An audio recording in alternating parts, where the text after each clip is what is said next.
નમસ્કાર, આપ જોઈ રહ્યા છો ન્યૂઝ 18 ગુજરાતી. આપણું ગુજરાત સાથે હું છું સિદ્ધાર્થ ધોળકિયા. મહત્વના સમાચારથી કરીએ શરૂઆત. 18 થી 24 જૂન દરમિયાન ગુજરાતમાં પધારી શકે છે ચોમાસું. ખેડૂતો માટે ચિંતાજનક સમાચાર આવ્યા છે. જે ચોમાસાની આતુરતાપૂર્વક રાહ જોવાઈ રહી છે તે ચોમાસું એક જગ્યાએથી ટસનું મસ નથી થઈ રહ્યું. ગુજરાતમાં આવવા માટે આતુર બની નથી રહ્યું. રાજ્યમાં ચોમાસું પહોંચવાનું કાઉન્ટડાઉન શરૂ થઈ ગયું છે. ગુજરાત નજીક ચોમાસું પહોંચી પણ ગયું છે, પરંતુ 96 કલાકથી અરબ સાગરની શાખા સ્થિર છે. 8 જૂન બાદ અરબ સાગરની ચોમાસું શાખા ઠપ છે. હજુ પણ ગુજરાતથી 250 કિલોમીટર દૂર છે ચોમાસું. પશ્ચિમ ભારતમાં સહેજ પણ આગળ નથી વધ્યું ચોમાસું. ચોમાસાની બંગાળની ખાડીમાં શાખા સક્રિય. ઉત્તર પ્રદેશ સરહદે પહોંચ્યું છે. અત્યારે ઝારખંડ, ઓડિશામાં ચોમાસાનું આગમન થઈ ગયું છે. ત્યારે 18 થી 24 જૂન દરમિયાન ગુજરાતમાં પધારી શકે છે ચોમાસું. હવામાન વિભાગના અનુમાન મુજબ 18 થી 24 જૂન દરમિયાન ચોમાસાની એન્ટ્રીની શક્યતા છે. આગામી 2 સપ્તાહમાં આઉટલુકમાં જાણકારી આપી 1 સપ્તાહ બાદ ગુજરાત માટે અનુકૂળ બની શકે છે સ્થિતિ. બીજી તરફ હાલ ગુજરાત પાસે 3 સિસ્ટમ સક્રિય હોવાથી આગામી 7 દિવસ વરસાદની આગાહી કરવામાં આવી છે, જેમાં સૌરાષ્ટ્ર, મધ્ય ગુજરાત, દક્ષિણ ગુજરાત અને ઉત્તર ગુજરાતના બનાસકાંઠા, સાબરકાંઠા જિલ્લામાં હળવાથી મધ્યમ વરસાદની આગાહી કરવામાં આવી છે. 12 जून से लेकर 18 जून तक इसमें गुजरात रीजन में हल्का से मध्यम बरसात का संभावना रहेगा. इक्का दुक्का स्थानों में मेनली आपका जो दक्षिण गुजरात की ज़िला है उसमें ये संभावना रहेगा. वलसाड, दमन, दादरा नगर हवेली, तापी, इसके आसपास ये मेनली रहेगा पहला जो 2-3 दिन. उसके आगे 16 जून से आपका जो सौराष्ट्र और कच्छ क्षेत्रों है उसमें हल्का से मध्यम बरसात का संभावना रहेगा. બીજી તરફ ચિંતાજનક વાત એ છે કે આ વર્ષે વરસાદમાં જોવા મળશે ઘટ. દેશમાં 20 થી 30% ઓછો પડી શકે છે વરસાદ. અલ્નીનોને કારણે ઓછો વરસાદ થવાની શક્યતા. ભારતમાં આ વર્ષે અલ્નીનોની ઇફેક્ટ થશે, જેના કારણે એવું કહેવાશે કે એટલો બધો પ્રોબ્લેમ નહીં થાય, બટ એવું કહેવાય છે 100 થી 125% જે વરસાદની જે આવક આપણા ભારત સ્તરમાં કે ગુજરાત સ્તરમાંથી એની સામે આ વખતે આપણે 20 થી 30% અછત જોવા મળશે. લગભગ 80% જેવું આપણને ચોમાસું ભારતમાં આ અલ્નીનોની અસરના કારણે જોવા મળશે. કે મારું જે અનુમાન છે 20 કે 21 જૂન પછી જ ગુજરાતમાં પ્રોપર ચોમાસું એસ્ટાબ્લિશ થશે, પ્રોપર ચોમાસું બેસશે. કારણ કે હજુ બી મહારાષ્ટ્રની અંદર એટલું ફૂલ બેઝમાં આવ્યું નથી. એટલે જ્યારે મહારાષ્ટ્રમાં આવશે એના પછીના 6 કે 7 દિવસ આપણા ગુજરાતની અંદર ચોમાસાની અસર જોવા મળશે. અલ્નીનોને લઈને સ્કાયમેટની આગાહી. સ્કાયમેટના વૈજ્ઞાનિક મહેશ પલાવતનું અનુમાન જુલાઈ થઈ શકે છે અલ્નીનોની અસર. જુલાઈથી અલ્નીનોની અસર જોવા મળી શકે છે. વરસાદ થશે પરંતુ વચ્ચે પવન ફૂંકાઈ શકે. ગુજરાતમાં ચોમાસું થોડું નબળું રહી શકે છે. મજબૂત અલ્નીનોની સંભાવના છે તેવું પણ કહેવામાં આવ્યું છે. આગાહીકાર જયપ્રકાશ માઢકની પણ આગાહી છે. 17 થી 21 જૂન દરમિયાન સારા વરસાદની આગાહી છે. દક્ષિણ ગુજરાત અને સૌરાષ્ટ્રમાં સારા વરસાદની આગાહી છે. 1-2 દિવસમાં ચોમાસું આગળ વધશે. જળ રાશિ કર્કમાં રાશિમાં ચંદ્ર, શુક્ર અને ગુરુ છે. 15-16 સુધી પ્રી મોન્સૂન એક્ટિવિટી જોવા મળશે. વાવથરાદના કુવાણામાં ધોળા દિવસે હત્યા, 3 હત્યારાઓ ફરાર. આ દ્રશ્યો એ વાતની સાબિતી છે કે રાજ્યમાં કાયદો અને વ્યવસ્થાના સંપૂર્ણપણે લીરે લીરા ઉડી ગયા છે. મોઢા પર રૂમાલ બાંધીને આવેલા નરાધમોએ ગણતરીની સેકન્ડમાં સિસ્ટમના લીરે લીરા ઉડાડી દીધા. સીસીટીવીમાં કેદ થયેલા લોહિયાળ ખેલ લાખણીના કુવાણા ગામના છે. વાવથરાદ પંથકના લાખણી નજીક આવેલા કુવાણા ગામમાં ધોળા દિવસે એક ઘાતકી હત્યાથી હાહાકાર મચી ગયો. ગુનેગારો બેખોફ હોય તે રીતે કુવાણા ગામની એક દુકાને ત્રાટક્યા. કાયદાનો કોઈ જ ડર ન હોય તેમ મોઢા પર રૂમાલ બાંધીને આવેલા 3 હુમલાખોરો ત્રાટકે છે. ગણતરીની પળોમાં જ આ શખ્સો ધારદાર હથિયારના ઉપરાછાપરી ઘા ઝીકીને એક યુવકની નિર્મમ હત્યા કરી નાખે છે અને ત્યાંથી ફરાર થઈ જાય છે. દ્રશ્યમાં જોઈ શકાય છે કે બેફામ બનેલા શખ્સો જાણે જંગના મેદાનમાં ઉતરી આવ્યા હોય તેમ એક દુકાનમાં શખ્સ પર તૂટી પડે છે. દુકાનની અંદર ભાગી ગયેલા યુવાનોને પકડીને પહેલા મારે છે, પરંતુ ધારદાર હથિયારો સાથે ખૂની ખેલ પણ ખેલે છે. યુવાન પાસે બચવાની કોઈ જ તક નથી હોતી. પ્રાથમિક તપાસમાં સામે આવ્યું છે કે મૃતક અને આ 3 હત્યારાઓ બહારના હતા, પરંતુ તેમના લોહિયાળ ખેલથી શાંત એવા કુવાણા ગામમાં ભયનો માહોલ ફેલાઈ ગયો છે. સનસનાટી ભર્યા સીસીટીવી ફૂટેજ હવે પોલીસ માટે એક મહત્વનો પુરાવો બની ગયા છે. ઘટના બાદ પોલીસ કાફલો દોડતો થયો અને તપાસ તેજ કરી, પરંતુ મોટો સવાલ એ છે કે ધોળા દિવસે ખુલ્લેઆમ હત્યા કરવાની હિંમત આ શખ્સોમાં આવી ક્યાંથી? શું ગુનેગારોને પોલીસનો કે કાયદાનો કોઈ જ ખોફ નથી રહ્યો?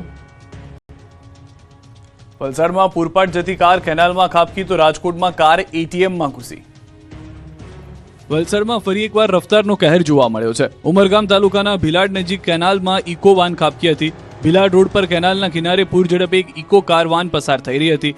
આ દરમિયાન જ વાન ચાલકે સ્ટીયરિંગ પરથી કાબુ ગુમાવતા કાર પાણી ભરેલી કેનાલમાં ખાબકી. દ્રશ્ય જોતા જ આસપાસના લોકો દોડી આવ્યા. જોકે કેનાલમાં ખાબકતા જ વાહન ચાલક મહા મહેનતે બચી અને બહાર નીકળી ગયો. બનાવની જાણ થતાં જ પોલીસ અને ફાયર વિભાગની ટીમ સ્થળ પર પહોંચી હતી અને ક્રેનની મદદથી કારને બહાર કાઢવાનો પ્રયાસ હાથ ધર્યો. આ ઘટનામાં કોઈ ઈજા કે જાનહાની નહીં થતા લોકોએ હાશકારો અનુભવ્યો. આ તરફ રાજકોટમાં પણ કાર ચાલકનો આતંક સામે આવ્યો. માતેલા સાંજની માફક પૂરપાટ આવતો કાર ચાલક સીધો જ એટીએમમાં ઘૂસી ગયો અને મચી ગઈ અફરાતફરી. શહેરના રૈયા રોડના બાપા સીતારામ ચોક પાસે બેકાબુ બનેલી કાર એટીએમમાં ઘૂસી હતી.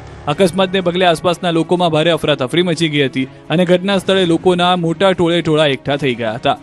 રૈયા રોડ પરથી પસાર થઈ રહેલા કારના ચાલકે અચાનક જ કોઈ કારણોસર સ્ટીયરિંગ પરથી પોતાનો કાબુ ગુમાવતા એક બેંકના એટીએમ સેન્ટરના કાચ તોડીને સીધી અંદર ઘૂસી ગઈ હતી. આ અકસ્માત એટલો જોરદાર હતો કે એટીએમની કેબિનને મોટું નુકસાન પહોંચ્યું હતું. આ ઉપરાંત આ બેકાબુ કારે ત્યાં પાર્ક કરેલા એક દ્વિચક્રી વાહનને પણ કચડી નાખ્યું હતું અને અન્ય વાહનોને અડફેટે લીધા હતા. કચ્છથી સમાચાર. ભુજના માધાપરમાં ગંભીર અકસ્માતના સીસીટીવી ફૂટેજ આવ્યા સામે. ગાયત્રી મંદિર રોડ પર ટ્રક નીચે આવી 15 વર્ષીય કિશોરનું મોત. આદર્શ અશોકભાઈ રાવલને ગંભીર ઇજાઓ પહોંચતા મોત નીપજ્યું. ઘટનાથી પરિવાર શોકમાં ગરકાવ. વિસ્તારમાં રેલાટી ફેલાય. આડેધડ પાર્કિંગ અને બેફામ ડ્રાઇવિંગ અકસ્માતનું કારણ હોવાના આક્ષેપ. ગામમાં ભારે વાહનોના પ્રવેશ સામે સ્થાનિકોમાં ઉઠ્યા સવાલ. સતત અકસ્માતોથી રોષ, કડક કાર્યવાહી અને ટ્રાફિક સુધારાની માંગ ઉઠી. આ તરફ વાપીનું ભંગારનું ગોડાઉન ભડકે વળ્યું. વાપીના છેવાડે આવેલા કરવડમાં ભંગારના ગોડાઉનમાં આગ લાગી હતી. શરૂઆતમાં એક ગોડાઉનમાં આગ લાગતા અંદર મોટી માત્રામાં કેમિકલ અને પ્લાસ્ટિક સહિત અન્ય જ્વલનશીલ પદાર્થોનો ભંગાર મોટી માત્રામાં સંગ્રહ કરેલો હોવાથી થોડી જ વારમાં આગે વિકરાળ સ્વરૂપ ધારણ કર્યું હતું અને ગોડાઉનમાં લાગેલી આગે આસપાસના અન્ય 3 ગોડાઉનને પણ ઝપેટમાં લીધા હતા. આથી એક સાથે 4 ભંગારના ગોડાઉન ભડકે પડતા આસપાસના વિસ્તારમાં દોડધામ મચી ગઈ હતી. બનાવની જાણ થતાં જ પોલીસ અને ફાયર બ્રિગેડની ટીમ તાત્કાલિક સ્થળ પર પહોંચી હતી અને આગ પર કાબુ મેળવવા પ્રયાસ હાથ ધરવામાં આવ્યા હતા. જો કે ગોડાઉનોમાં મોટી માત્રામાં ભંગાર સંગ્રહ કરેલો હોવાથી ફાયર બ્રિગેડની 4 થી વધુ ટીમોએ આગ પર કાબુ મેળવવા ભારે જહેમત ઉઠાવી હતી. આ ઘટનામાં કોઈ ઈજા કે જાનહાની થઈ ન હતી. આથી લોકોએ હાશકારો અનુભવ્યો હતો, પરંતુ આગ લાગવાનું કારણ હજી સુધી જાણી શકાયું નથી. સુરતના ભૂતિયા દબાણને લઈને કોંગ્રેસે ફરી મચાવ્યો હંગામો. તો મીડિયા સાથે ગેરવર્તણૂક કરનાર લાલગેટના પીએસઆઈની બદલી. સુરતના નાસિરનગરમાં ભૂતિયા ડિમોલિશનને 15 દિવસ થઈ ગયા છતાં મનપાના અધિકારીઓને ખબર નથી કે કોણ દબાણ હટાવી ગયું. પાલિકાના 3 અધિકારીઓના 3 અલગ અલગ નિવેદનોને લઈને ભારે હોબાળો મચી ગયો. તપાસ કમિટી બનાવ્યાને પણ 70 કલાકથી વધુનો સમય વીતી ગયો, પણ તપાસનો ખેલ થઈ રહ્યો છે. હજુ સુધી જવાબદારો સામે કોઈ પગલાં લેવાયા નથી, જેથી સ્થાનિકો અને કોંગ્રેસમાં રોષ ફાટી નીકળ્યો.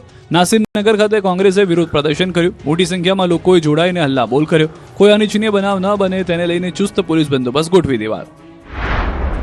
નાસિરનગરમાં જ્યારે કોંગ્રેસ દ્વારા વિરોધ કરવામાં આવી રહ્યો હતો, ત્યારે નાસિરનગરના રહેવાસી શહેનાઝ નામના 60 વર્ષના મહિલાને ચક્કર આવી જતા તાત્કાલિક 108 બોલાવવામાં આવી અને તેમને પ્રાથમિક સારવાર માટે હોસ્પિટલ ખસેડવામાં આવ્યા. તો ગઈકાલે મીડિયા સાથે ગેરવર્તણૂક કરનાર લાલગેટના પીએસઆઈની બદલી કરી દેવામાં આવી છે. એસએ અંસારી ટ્રાફિક વિભાગમાં બદલી કરાઈ છે. આ તરફ ડિમોલિશનની બાજુની જગ્યાના બાંધકામનો વિવાદ સામે આવ્યો છે. બાંધકામને લઈને મનપાએ 7 દિવસ પહેલા આપી હતી નોટિસ. બાંધકામની મંજૂરી સાથે રજા ચિઠ્ઠી ન હોવાથી બાંધકામ અટકાવવા આપ્યા હતા આદેશ. નોટિસ બાદ પણ બિલ્ડરે બાંધકામ યથાવત રાખ્યું. આ બાજુ જેણે મહાનગરપાલિકાને મશીન ભાડે અપાવ્યા હતા તે તેજુ રાજપૂત પણ ભૂગર્ભમાં ઉતરી ગયો છે. શ્રીરામ એજન્સીનો માલિક છે તેજુ રાજપૂત. ડિમોલિશન માટેના મશીન અને જેસીબી ભૂતિયા ડિમોલિશન માટે તેને જ મંગાવી આપ્યા હતા. તેજુ રાજપૂતે મોહસિન ફ્રૂટવાળા પાસે જેસીબી મંગાવ્યા. લોકોના ઘર તોડી તે પોતે આલિશાન મકાનમાં રહે છે. રાજકોટમાં ફરી ચાલશે દાદાનું બુલડોઝર. 70 ઝૂંપડા 15 દિવસમાં ખાલી કરવા નોટિસ.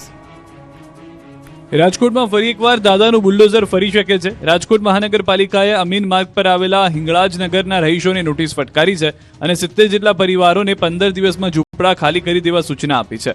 ઉપરાંત જમીન ખાલી કરાવવા મનપાએ વિજિલન્સ વિભાગની હાજરીમાં ડીમાર્કેશનની કામગીરી પણ હાથ ધરી છે. દાવો છે કે જે લોકોને ઝૂંપડા ખાલી કરાવવા કહેવામાં આવ્યું છે કે તેઓ છેલ્લા 7 દાયકાથી અહીં વસવાટ કરે છે. બીજી તરફ ટૂંકા ગાળા જગ્યામાં ખાલી કરવાનું કહેતા સ્થાનિકોમાં રોષ છે. સાથે ચોમાસા દરમિયાન કાર્યવાહી ન કરવા અને વૈકલ્પિક રહેઠાણની વ્યવસ્થા કરવાની પણ સ્થાનિકોએ માંગ કરી છે. ચોમાસુમાં કેવી રીતે કરવાનું? અત્યારે તાત્કાલિક એવું 15 દિવસમાં કેવી રીતે કોઈ પણ આટલી પબ્લિક રહે તો 15 દિવસમાં કેમ કરી શકે બધી પબ્લિક? જામનગરના સાયચા ગેંગના ગેરકાયદે દબાણો ધ્વસ્ત કરાયા તો અમદાવાદના ઈસનપુરમાં મેગા ડિમોલિશન કરાયું. ગુંડાઓ સુધરી જજો, નહીં તો કાયદો કાયદાનું કામ કરશે, સાથે તમારા ખડકેલા મકાનો પણ ભોય ભેગા કરી દેવામાં આવશે. પોલીસ દંડાથી અને બુલડોઝરથી પણ હિસાબ કરશે. જામનગરના બેડીમાં સાયચા ગેંગના આતંક બાદ પોલીસે હથોડાવાળી કરી. બેડી વિસ્તારમાં સાયચા ગેંગે સરકારી જમીન પર ગેરકાયદે દબાણો ખડકીને ગુંડાગીરી શરૂ કરી, ત્યારે પોલીસે ગેંગને નાથવા બુલડોઝરથી ઘા કર્યો અને સવારથી સાયચા ગેંગ દ્વારા સરકારી જમીન પર કરવામાં આવેલા ગેરકાયદે દબાણો દૂર કરી જેસીબી સહિતના હથિયારો સાથે પહોંચી ગયા. પ્રાંત અધિકારી, એસપી, ડીવાયએસપી સહિતના પોલીસના કાફલાની હાજરીમાં ગેરકાયદે દબાણો જમીનદોસ્ત કરવામાં આવ્યા. આ તરફ અમદાવાદમાં તંત્રએ સરકારી જમીન ખાલી કરાવવા માટે મહાઝુંબેશ શરૂ કરી છે. પહેલા અમદાવાદના મોટેરા જૂના ગામ પાસે આવેલી વસાહતમાં 17 મકાનના ગેરકાયદે ભાગને તોડી પાડવામાં આવ્યા, જે બાદ શહેરના ચાંદલોડિયાના મહાદેવનગરમાં રોડ પહોળો કરવા મકાન પર હથોડા ચલાવાયા. જે બાદ હવે શહેરના પૂર્વ વિસ્તાર ઈસનપુરમાં તળાવની અંદર અને આસપાસના દબાણો દૂર કરવા અભિયાન શરૂ કરાયું. 160થી વધુ દબાણો તોડી આંબા તળાવની 26,000 ચોરસ મીટર જગ્યા ખુલ્લી કરાશે. ચંડોળા તળાવ બાદ અમદાવાદના ઈસનપુરમાં ગેરકાયદે બાંધકામો તોડવાની શરૂઆત કરી દેવામાં આવી છે. રાજ્ય સરકાર અને મ્યુનિસિપલ કોર્પોરેશનની માલિકીની તળાવોના ગેરકાયદે દબાણ કરીને વસવાટ કરતા લોકોને દૂર કરી તળાવનો કબજો લેવાની કાર્યવાહી મ્યુનિસિપલ કોર્પોરેશન દ્વારા કરવામાં આવી, જેના ભાગરૂપે શહેરના પૂર્વ વિસ્તારમાં, દક્ષિણ ઝોનમાં લાંબા વોર્ડમાં, ઈસનપુર વિસ્તારમાં મોની હોટલની ગલીમાં, શાક માર્કેટ પાસે આવેલા આંબા તળાવમાં મેગા ડિમોલિશનની કાર્યવાહી કરવામાં આવી. તળાવમાં રહેલા આશરે 160થી વધારે ગેરકાયદેસર બાંધકામોને ચુસ્ત પોલીસ બંદોબસ્ત વચ્ચે તોડી પાડવાની શરૂઆત કરવામાં આવી. 5થી વધારે જેસીબી અને હિટાચી મશીનો ધણધણ્યા. કાચા પાકા મકાનો અને કમર્શિયલ સહિતના તમામ 150 મકાનને દૂર કરીને આશરે 26,000 ચોરસ મીટર જેટલી જગ્યાને ખુલ્લી કરવામાં આવશે. ઈસનપુર અને નારોલ પોલીસના ચુસ્ત બંદોબસ્ત વચ્ચે આ ડિમોલિશન કરવામાં આવ્યું. પાટણમાં સતત બીજી વાર કોંગ્રેસે મોંઘવારીને લઈને વિરોધ કર્યો. મિડલ ઇસ્ટમાં રહેલા યુદ્ધના કારણે વિશ્વભરમાં પેટ્રોલ, ડીઝલ સહિતના ભાવ આસમાને પહોંચી ગયા છે. ભારતમાં પણ ઇંધણના ભાવ લોકોને દજાડી રહ્યા છે, જેની અસરે મોંઘવારીએ માજા મૂકી છે, જેનો કોંગ્રેસ દ્વારા શહેર વિરોધ કરવામાં આવ્યો. અમદાવાદથી લઈને રાજકોટ, હિંમતનગરથી લઈને પાટણ, રાધનપુરથી લઈને મોડાસા સુધી રોડ પર કોંગ્રેસના નેતાઓએ ઉતરી મોંઘવારી કાબૂમાં કરવા માંગ કરી. ત્યારે પાટણમાં પણ મોંઘવારી મુદ્દે યુથ કોંગ્રેસના નેતાઓ રોડ પર ઉતર્યા. મોંઘવારી અને નીટ પેપર લીક મુદ્દે બેનરો સાથે રોડ પર ઉતરી સૂત્રોચ્ચાર કર્યા. ટીબી 3 રસ્તા પાસે કાર્યકરોએ વિરોધ પ્રદર્શન કરી ચક્કાજામ કરી દીધો હતો. સવારમાં કામ ધંધે જતા લોકો અટવાયા હતા, જેથી ટ્રાફિક પોલીસને દોડીને આવવું પડ્યું. કાર્યકરોને રોડ પરથી હટાવવાની અપીલ કરતા કોંગ્રેસના નેતાઓ સૂઈ ગયા. જબરો ડ્રામા થયો. પોલીસે અટકાયત કરવા માટે પકડતા ચકમક થઈ ગઈ. પોલીસ અને કાર્યકર્તાઓ વચ્ચે ઝપાઝપીના દ્રશ્યો સામે આવ્યા. આમ છતાં પોલીસે ટીંગાટોળી કરીને યુથ કોંગ્રેસના 6 કાર્યકર્તાઓની અટકાયત કરી રોડ ખુલ્લો કર્યો. ધારીમાં દારૂડિયાઓ અને બુટલેગરો વિરુદ્ધ જન આક્રોશ, પોલીસ કડક કાર્યવાહી કરે તેવી માંગ.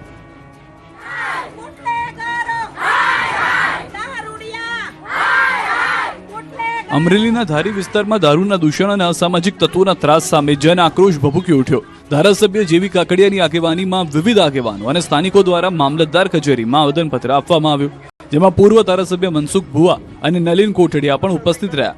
વેકરિયાપરામાં 2 ખેડૂતો પર હુમલો થયો. આરોપ છે કે નશામાં ચૂર આરોપીઓએ ખેડૂત પર હુમલો કર્યો. આ ઘટનાથી લોકોમાં ભારે ઉશ્કેરાટ ફેલાયો, જે બાદ પાલિકા પ્રમુખ અને ચેમ્બર ઓફ કોમર્સે પણ દારૂના અડ્ડા બંધ કરવાની માંગ સાથે રજૂઆત કરી. ઉપરાંત બુટલેગરો સામે પાસા હેઠળ કડક કાર્યવાહી કરવાની માંગ ઉઠી, જ્યારે મહિલા આગેવાનોએ પણ પોલીસને તાત્કાલિક પગલાં લેવા ચેતવણી આપી. મહિલાઓ છાજિયા લઈ દારૂડિયાઓ અને બુટલેગરો હાય સૂત્રોચ્ચાર કરી વિરોધ પ્રદર્શિત કર્યો. એટલું જ નહીં, પ્રદર્શનકારીઓએ ચીમકી ઉચ્ચારી છે કે તાત્કાલિક કાર્યવાહી નહીં થાય તો જનતા રેડ પાડશે.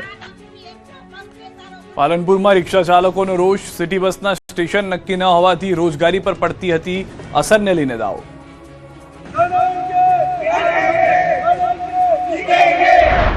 બનાસકાંઠાના પાલનપુરમાં રિક્ષા ચાલકોએ નગરપાલિકા સામે મોરચો માંડ્યો. રિક્ષા ચાલકોનો આરોપ છે કે સિટી બસના કારણે તેમની રોજગારી પર અસર પડી રહી છે. રિક્ષા ચાલકોનું કહેવું છે કે સિટી બસ માટે સ્ટેન્ડ નક્કી નથી કરાયા, જેની સીધી અસર તેમના ધંધા પર થઈ રહી છે. રિક્ષા ચાલકોનું કહેવું છે કે એક તરફ ગેસના ભાવ વધારાને લઈને તેમને પહેલાથી મુશ્કેલી પડી રહી છે, તેવામાં રિક્ષાના ફેરા ન મળતા સાંજ પડે એક ટાઈમ જમવાના રૂપિયા પણ માંડ નીકળી રહ્યા છે. રિક્ષા ચાલકોએ નગરપાલિકાને રજૂઆત કરી છે કે જો સિટી બસના યોગ્ય સ્ટેશન હશે તો અન્ય જગ્યાએથી તેમને પેસેન્જર મળી રહેશે અને તેમના ઘરનો ચૂલો સળગતો રહેશે. એટલું જ નહીં, રિક્ષા ચાલક સંગઠને વહીવટીતંત્રને ચેતવણી આપી છે, જો માંગણીઓ નહીં સ્વીકારાય તો ગાંધી ચિંધ્યા માર્ગે ઉગ્ર આંદોલન કરશે. રાજ્યમાં ફરી 4 પગનો આતંક જોવા મળ્યો. અમરેલીમાં 7 વર્ષના માસૂમને સિંહણે ફાડી ખાધી. મને કાંઈ નથી જોતો, મને છોકરો જોવે. અમરેલીના બગસરા ઘટણિયા ગામે 7 વર્ષના બાળકને સિંહણે ફાડી ખાધો. વાડીમાં મધ્યપ્રદેશનો પરિવાર કામ કરી રહ્યો હતો. એ સમયે સિંહણ 7 વર્ષના બાળકને ઉપાડી ગઈ. બનાવની જાણ થતાં આસપાસથી લોકો અને વન વિભાગની ટીમ તાત્કાલિક દોડી આવી, પરંતુ ત્યાં સુધીમાં બહુ મોડું થઈ ગયું હતું. વન વિભાગે મોડી રાત્રે બાળકનો માત્ર મૃતદેહ મેળવ્યો. બાળકના મોતના સમાચાર સાંભળતા જ પરિવાર પર આપ ફાટી પડ્યું. માતા પિતા ધ્રુસકે ને ધ્રુસકે રડ્યા. પરિવારની વેદના જોઈને વાડી માલિકે પોતાનો દીકરો શ્રમિકને આપી દેવાની વાત કરી. પણ આજે મેં એક બાપ તરીકે મારે પણ એવડો જ દીકરો છે. મેં નક્કી કર્યું છે કે મારી વાડીના જે મજૂર છે એમને હું કાલે મારો દીકરો પોતાનો આપી દઈશ. બીજી તરફ વન વિભાગે આદમખોર સિંહણને પકડવા કવાયત હાથ ધરી હતી. આ તરફ નર્મદાના એસઓયુ પરિસરમાં દીપડો જોવા મળતા પ્રવાસીઓમાં ફફડાટ ફેલાયો. ખલવાણી રિવર રાફ્ટિંગ સ્થળે દીપડો લટાર મારતો જોવા મળ્યો. પુલ પર લટાર મારતા દીપડાનો વિડીયો વાયરલ થતા વન વિભાગ દોડતું થયું. અગાઉ જંગલ સફારી પાર્કમાં પણ દીપડો દેખાયો હતો. માત્ર સિંહ દીપડા જ નહીં, રસ્તે રસ્તે રખડતા યમરાજ પણ ફરી રહ્યા છે. દ્વારકાના ખંભાળિયામાં આંખલાએ આતંક મચાવ્યો. ખંભાળિયામાં નગરપાલિકા કચેરી સામે આંખલા યુદ્ધ જામ્યું. ભર બજારે આંખલા યુદ્ધથી લોકોમાં અફરાતફરી મચી ગઈ. લોકોનો આરોપ છે કે વારંવાર રજૂઆત છતાં સમસ્યાનો કોઈ જ ઉકેલ નથી. વલસાડમાં જાહેર રોડ પર છૂટા હાથની મારામારી. કેટલાક શખ્સોએ યુવકને બેરહેમીથી માર માર્યો. સમગ્ર ઘટનાનો એક વિડીયો વાયરલ થયો. વિડીયો શહેરના કૈલાસ રોડ વિસ્તારનો દાવો. વિડીયોની ન્યૂઝ 18 ગુજરાતી પુષ્ટિ નથી કરતું. આ તરફ ગાંધીનગરના ધણપ ગામે હોટલના રૂમમાં પ્રેમિકાની ઘાતકી હત્યા થઈ. એમપીથી ભાગીને આવેલા પ્રેમીએ જ પ્રેમિકાનું તીક્ષ્ણ હથિયારથી ગળું કાપ્યું. હત્યા કર્યા બાદ પ્રેમી યુવકે આપઘાતનો પ્રયાસ કર્યો. ઘાયલ યુવકને સારવાર માટે સિવિલ હોસ્પિટલ ખસેડાયો. તો અમદાવાદના કુખ્યાત મોન્ટુ નામદારને 3 દિવસ શેલ્બી હોસ્પિટલમાં જ રખાશે. પગનું ઓપરેશન બાકી હોવાથી મોન્ટુને હોસ્પિટલમાં રાખવાનો નિર્ણય લેવાયો. મોન્ટુને હોસ્પિટલમાંથી રજા આપી દેવાતા તેના પરિવારે હોબાળો મચાવ્યો. આ તરફ ગીર સોમનાથના સાયબર ક્રાઇમને મોટી સફળતા. ઓપરેશન મ્યુલ હન્ટ 2.0 અંતર્ગત અંદાજે 310 કરોડ રૂપિયાના સાયબર ફ્રોડના નેટવર્કનો પર્દાફાશ. મ્યુલ એકાઉન્ટ્સ મારફતે દેશભરમાં સાયબર ઠગો દ્વારા કરોડો રૂપિયાના ટ્રાન્ઝેક્શન કરાતા અત્યાર સુધીમાં 5 આરોપીની ધરપકડ કરાઈ. આ બાજુ ખેડામાં એસએમસીએ પકડેલા દારૂ મામલે મોટો ખુલાસો થયો. દારૂના વેપલામાં ભાજપ નેતા પ્રફુલ પરમાર ઉર્ફે સ્વામીની સંડોવણી સામે આવી. પ્રફુલ પરમાર દારૂનો વેપલો ચલાવતો હોવાનો ઉલ્લેખ કરાયો. અખડોલ જિલ્લા પંચાયત સીટના ભાજપના ચૂંટાયેલા સભ્ય છે પ્રફુલ પરમાર. 5.17 લાખનો દારૂ ભાજપ નેતા પ્રફુલ અને અતુલ પરમારનો જ આ વિદેશી દારૂ હોવાનો પોલીસ તપાસમાં સામે આવ્યો. આ તરફ ખેડાના કપડવંજ તાલુકાના આંતરસુંબા ગામમાં ભૂમાફિયાઓ એક ખેડૂતની આશરે 1 વીઘા જેટલી જમીન પર ગેરકાયદે કબજો જમાવ્યો. આરોપીઓએ આ જમીન પર પાકી દિવાલ અને ઘોડાનો તબેલો પણ ઊભો કરી દીધો. આ દબાણના કારણે ગટર લાઇન બંધ થઈ જતા ચોમાસામાં પાણીના નિકાલની ગંભીર સમસ્યા ઊભી થઈ. એટલું જ નહીં, ખેડૂતે દબાણનો વિરોધ કરતા અસામાજિક તત્વો જાનથી મારી નાખવાની ધમકી આપતા ખેડૂતે મુખ્યમંત્રી સ્વાગત કાર્યક્રમમાં રજૂઆત કરતા આંતરસુંબા પોલીસે લેન્ડ ગ્રેબિંગ એક્ટ હેઠળ ગુનો નોંધી 2 આરોપીની અટકાયત કરી છે. તો વડોદરાની ડભોઈ જિલ્લા પંચાયત સભ્ય ભાવેશ પટેલે સરકારી અનાજની દુકાનમાં ગેરરીતિઓ થતી હોવાનો આરોપ લગાવ્યો. કેટલાક સંચાલકો લાભાર્થીઓને પાવતી ન આપતા હોવાનો દાવો. ધારાસભ્ય શૈલેષ મહેતાને પણ કરી રજૂઆત. આ બાજુ ભરૂચના અંકલેશ્વર જીઆઈડીસી વિસ્તારમાં ગણેશ સ્ક્વેરમાં પિઝા પાર્લરમાં આગ. અચાનક આગ ફાટી નીકળતા આસપાસના વિસ્તારમાં દોડધામ. બનાવની જાણ થતાં ફાયર વિભાગે પહોંચી આગ પર કાબુ મેળવ્યો. સમયસર આગ પર કાબુ મેળવતા ટળી દુર્ઘટના. તો હળવદના કોઈબા ગામની સીમમાં આવેલી રબર ફેક્ટરીમાં પણ આગ લાગી હતી. જોતજોતામાં આગે વિકરાળ સ્વરૂપ ધારણ કરી લીધું હતું. ધુમાડાના ગોટે ગોટા નીકળ્યા હતા. દૂર દૂર સુધી આકાશમાં ધુમાડાના ગોટે ગોટા દેખાયા હતા, જેથી લોકોમાં દહેશત ફેલાઈ હતી. ફાયરની ટીમે પહોંચીને પાણીનો મારો ચલાવ્યો હતો. આ તરફ સુરતના મહુવાના વાંસકુઈ ગામે દંપતીને અકસ્માત નડ્યો. શ્વાનને બચાવવા જતા દંપતી બાઇક સાથે નહેરમાં ખાબક્યું. અકસ્માત બાદ પતિ નહેરમાંથી નીકળી ગયો. પત્નીની શોધખોળ. આ તરફ ગાંધીધામના ભારતનગર વિસ્તારમાં આવેલા નહેરુ પાર્ક રોડ પર ભર ઉનાળે વરસાદ વગર જ પાણી ભરાઈ જતા સ્થાનિકોમાં રોષ ફેલાયો. ગાંધીધામ મેયરના વોર્ડમાં ડ્રેનેજ લાઇન ઉભરાવા અથવા પાણીની લાઇનમાં લીકેજના કારણે 1000 લીટર પાણી રસ્તા પર વહ્યું. રાજકોટમાં રાજકોટ અને ભાવનગર રેલવે ડિવિઝનની બેઠક મળી. બેઠકમાં સાંસદ પરસોત્તમ રૂપાલા, રાજેશ ચુડાસમા, કેસરી દેવસિંહ ઝાલા અને રામ મોકરિયા ઉપસ્થિત રહ્યા, જેમણે રાજકોટથી હરિદ્વાર સુધી કાયમી ટ્રેન શરૂ કરવા અને અમદાવાદ સુધી આવતી 6 ટ્રેનોને રાજકોટ સુધી લંબાવવાની રજૂઆત કરી. આગામી 2027ની ગુજરાત વિધાનસભાની ચૂંટણી માટે ભાજપની કવાયત તેજ. 5 રાજ્યોમાં ચૂંટણી પૂરી થતા સમગ્ર રાજ્યમાં ભાજપનું પ્રશિક્ષણ મહાઅભિયાન શરૂ. સૌરાષ્ટ્ર ઝોનમાં જૂનાગઢ ખાતે પ્રશિક્ષણ મહાઅભિયાન અંતર્ગત કાર્યશાળા યોજાય. સૌરાષ્ટ્રના 6 જિલ્લાના સંગઠનના હોદ્દેદારોની જૂનાગઢ ગિરનાર કમલમ ખાતે કાર્યશાળા યોજાય. આગામી ચૂંટણી માટે ભાજપના કાર્યકરોએ કઈ રીતે લોકો વચ્ચે જઈને કામ કરવું તે અંગે કાર્યશાળામાં માર્ગદર્શન આપવામાં આવ્યું. તંત્રએ લીધો રાહતનો શ્વાસ. કેદારનાથથી પરત ફરેલી મહિલાનો કોરોના રિપોર્ટ નેગેટિવ આવતા તંત્રએ રાહતનો શ્વાસ લીધો. ગાંધીનગરમાં હેલ્થ કમિશનર રતન કંવરે મહિલાનો કોરોના રિપોર્ટ નેગેટિવ હોવાની પુષ્ટિ કરી. મહત્વનું છે કે કોરોનાનો શંકાસ્પદ કેસ નોંધાતા મહિલાને ગાંધીનગર સિવિલ હોસ્પિટલમાં ક્વોરન્ટીન કરી દેવામાં આવી હતી. મહિલાએ પહેલા પ્રાઇવેટ લેબમાં ટેસ્ટ કરાવ્યો, ત્યારબાદ સિવિલ હોસ્પિટલમાં લઈ જવાઈ હતી, જ્યાં ફરીથી ટેસ્ટ કરવામાં આવ્યો. રિપોર્ટમાં ખુલાસો થયો છે કે મહિલાને કોરોના નહીં પરંતુ સામાન્ય ફ્લૂ છે.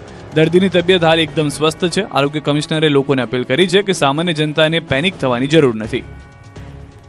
બનાસકાંઠા જિલ્લા શિક્ષણ અધિકારીનો આદેશ, શાળા સમય દરમિયાન નહીં થઈ શકે વસ્તી ગણતરીનું કામ. બનાસકાંઠા જિલ્લા શિક્ષણ અધિકારીએ આદેશ કર્યો છે કે વસ્તી ગણતરીની કોઈ પણ કામગીરી હવે શાળા સમય દરમિયાન નહીં કરી શકાય. આ કામગીરી શાળાના સમય પહેલા અથવા સમય પૂરો થયા પછી જ કરવાની રહેશે. શાળા સમય દરમિયાન શિક્ષકોના મોબાઈલ વપરાશ પર સંપૂર્ણ પ્રતિબંધ મૂકવામાં આવ્યો. શાળા શરૂ થતાં જ શિક્ષકોએ પોતાનો ફોન આચાર્ય પાસે ફરજિયાત જમા કરાવવાના રહેશે. વિદાય સમારંભ કે વય નિવૃત્તિ જેવા જાહેર કાર્યક્રમો શાળા સમયમાં યોજી શકાશે નહીં. આવા તમામ આયોજનો શાળા સમય પછી અથવા જાહેર રજાના દિવસે જ કરવાના રહેશે. શાળામાં બાળકોને શિક્ષણ કાર્યમાં અવરોધ ન આવે તે માટે આ નિર્ણય લેવાયો છે. જોકે બીજી તરફ બનાસકાંઠા શિક્ષણ સંઘના પ્રમુખ સંજય દવે તંત્રના નવા પરિપત્રનો વિરોધ કર્યો છે.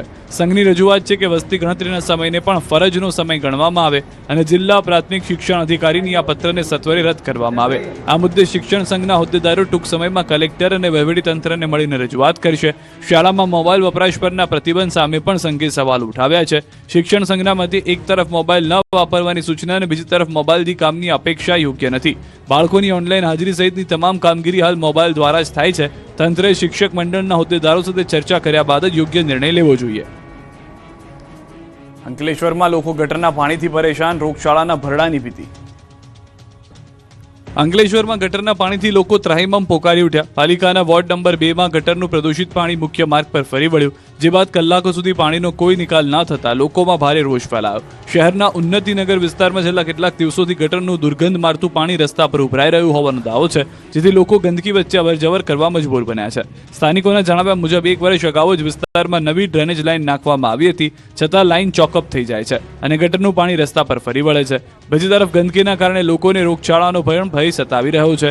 સમસ્યાને જોતા સ્થાનિક નગરસેવક વિનય વસાવાને સ્થળ પર પહોંચી નિરીક્ષણ કર્યું અને જણાવ્યું કે વિસ્તારમાં ચાલી રહેલી ભૂગર્ભ ગટર લાઇનની કામગીરીના કારણે આ સમસ્યા સર્જાઈ છે. સાથે સ્થાનિકોને આશ્વાસન આપ્યું કે તંત્ર આ સમસ્યાનો ઝડપથી ઉકેલ લાવશે. સૌરાષ્ટ્રનો સૌથી મોટો લોકમેળો રેસકોર્સ મેદાનમાં જ યોજાશે. અટલ સરોવર સુધી નહીં થાય ધક્કો. સૌરાષ્ટ્રથી સૌથી મોટો પરંપરાગત લોકમેળા આ વર્ષે રેસકોર્સ મેદાનમાં યોજાશે. એટલે હવે લોકોએ મેળાની મજા માણવા માટે છેક અટલ સરોવર સુધી ધક્કો નહીં ખાવો પડે. અગાઉ ધારાસભ્ય દર્શિતા શાહ અને રમેશ ટીલારાએ મેળો અટલ સરોવર પાસે યોજવા રજૂઆત કરી હતી. જો કે આખરે છેલ્લા ઘણા વર્ષોની પરંપરા મુજબ મેળો રેસકોર્સમાં જ રાખવાનું નક્કી કરાયું. તંત્રએ આગામી 2 સપ્ટેમ્બરથી 6 સપ્ટેમ્બર સુધી યોજાનારા 5 દિવસીય મેળાની તૈયારીઓ પણ શરૂ કરી દીધી છે. આ મુદ્દે કલેક્ટરના અધ્યક્ષસ્થાને લોકમેળા સમિતિની પ્રથમ બેઠક યોજાઈ. બીજી તરફ અટલ સરોવર પાસેની સરકારી જમીન સમથળ કરવા કલેક્ટરે સરકાર પાસે 18 કરોડ રૂપિયાની ગ્રાન્ટ માંગી છે. મહત્વનું છે કે અગાઉના કલેક્ટર પ્રભાવ જોશીએ 12 કરોડની ગ્રાન્ટ માંગી હતી, જેમાં વર્તમાન કલેક્ટર ડોક્ટર ઓમ પ્રકાશે 6 કરોડનો વધારો કરી નવી ગ્રાન્ટ માંગી છે. અમદાવાદમાં પ્લેન ક્રેશ થયાની 1 વર્ષ થતા ઠેર ઠેર મૃતકોને શ્રદ્ધાંજલિ અપાઈ. અમદાવાદમાં પ્લેન ક્રેશની દુર્ઘટનાને આજે 1 વર્ષ પૂર્ણ થયું, ત્યારે બીજે મેડિકલ કોલેજમાં એક ખાસ પ્રાર્થના સભા યોજાઈ. આ સભામાં પ્લેન ક્રેશમાં જીવ ગુમાવનારા કોલેજના વિદ્યાર્થીઓ સહિત તમામ 260 દિવંગતોને શ્રદ્ધાંજલિ અર્પણ કરવામાં આવી. આ કાર્યક્રમમાં મંત્રી, મેયર, સાંસદ, ધારાસભ્ય અને તબીબો હાજર રહ્યા. આ અકસ્માતમાં આકાશ નામના યુવકે જીવ ગુમાવ્યો હતો. પ્લેન ક્રેશ થતાં જ ઘર પાસે ભારે આગ લાગી ગઈ હતી. દીકરાને બચાવવા જતાં માતા પણ ગંભીર રીતે દાઝી ગયા હતા. આજે પણ માતાના શરીર પર દાઝવાના નિશાન છે. પિતા સુરેશભાઈ રોજ રડતી આંખે દીકરાના ફોટા સામે દીવો કરે છે. માતા આજે પણ આકાશનું નામ સાંભળીને ધ્રુસકે ને ધ્રુસકે રડી પડે છે. તો પ્લેન ક્રેશ સાઇટ પર તપાસ માટે BDDSની ટીમ પહોંચી. આ સાથે જ બ્રિટિશ હાઈ કમિશનરના અધિકારીઓ પણ આજે ઘટના સ્થળની મુલાકાતે હતા. તો યુકેમાં રહેતા પીડિત પરિવારના સભ્યો અમદાવાદ આવ્યા અને મૃતકને શ્રદ્ધાંજલિ પાઠવી. પોતાના વહાલ સોયા સ્વજનોને ગુમાવવાનું અસહ્ય દુઃખ હૃદયમાં લઈને તેઓ અમદાવાદ આવી પહોંચ્યા. અકસ્માત સ્થળે પહોંચીને પરિવારજનોએ ભીની આંખો અને ભારે હૈયે પોતાના ગુમાવેલ સ્વજનોને પુષ્પાંજલિ અર્પણ કરી. બનાસકાંઠાના ધાનેરાનું ચૌધરી દંપતી પણ પ્લેન ક્રેશમાં ભોગ બનતા આજે પણ પરિવારની આંખોમાં આંસુ સુકાઈ નથી રહ્યા. સગા ભાઈ અને ભાભીને ગુમાવતા આજે પણ આ આઘાતમાંથી બહાર આવી શક્યા નથી. આ તરફ મહેસાણાના વિસનગરના 5 લોકોએ જીવ ગુમાવ્યો હતો, ત્યારે 1 વર્ષ બાદ પણ પરિવારજનો આઘાતમાંથી બહાર નથી આવી શક્યા. સહાય રૂપે વળતર મળ્યું હોવા છતાં સ્વજનોની ખોટ કોઈ ભરપાઈ કરી શકતું નથી. આ તરફ રાજકોટમાં પણ શ્રદ્ધાંજલિ કાર્યક્રમ યોજાયો. પૂર્વ મુખ્યમંત્રી વિજયભાઈ રૂપાણીના નિધન થતાં તેમને શ્રદ્ધાંજલિ અર્પણ કરવા માટે કાર્યક્રમ યોજાયો, જેમાં મોટી સંખ્યામાં લોકો જોડાયા હતા.